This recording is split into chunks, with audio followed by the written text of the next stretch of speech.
Сәлеметсіздер ме балалар? Бүгінгі сабағымыздың тақырыбы қайсарлық пен өр рухтың символы. Яғни суретте көріп отырғандарыңыздай аққу құсы. Аққу құсы әдемі құс болғандықтан жалпы ақ түсті болып келеді. Оны сұлулыққа теңеген. Қазақтың әдемі қыздарын аққуға теңеген екен. Аққу жоқ көл жетім дегендей, аққуынан айырылған көл жетімсіреп, жетім көл атанады екен. Аққуды қазақ халқы ежелден қастерлеп, бақыттың бастамасы, жақсылықтың жаршысы, пәктіктің, сұлулықтың белгісі деп есептейді. Әрі киелі құс төресі санап, оған еш уақытта оқ атпаған екен.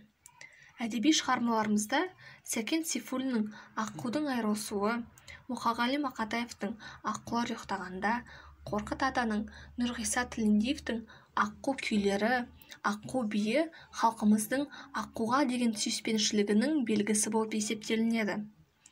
Аспан әлемдегі шоқ жұлдыздың бірі аққу жұлдызы деп аталады.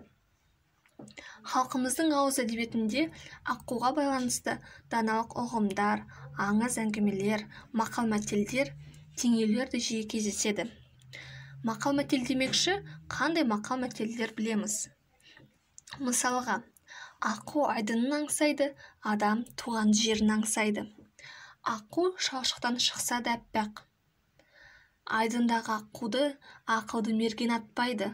Ақ еркесін айдынның атуға қолы батпайды. Демекші, біздің, яғни әке үкімі атты поэмасында әкесінің баласына айтқан сөзі бар еді.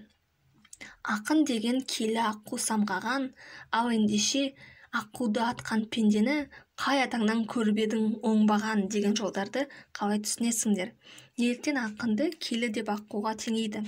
Яғни Махамбет Өтемісұлы батырымызды аққуға теңеген екен.